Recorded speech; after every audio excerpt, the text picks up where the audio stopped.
Guys, and welcome back to MS Tech Tutorials, and in today's video I'm going to be going over how to repair Windows 11 by using only the command prompt. Let's get straight into the video.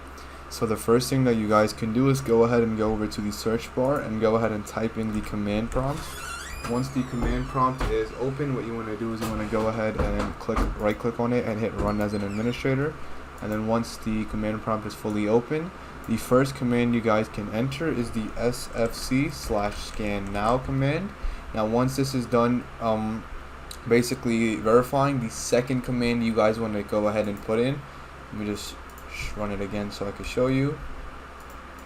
The second command, well, the first command was sfc, it was this command right here, sfc/scannow, but the second command, once that's done verifying, is this one right here, and it is DISM/online/cleanup-image/ScanHealth. I can go ahead and put this in the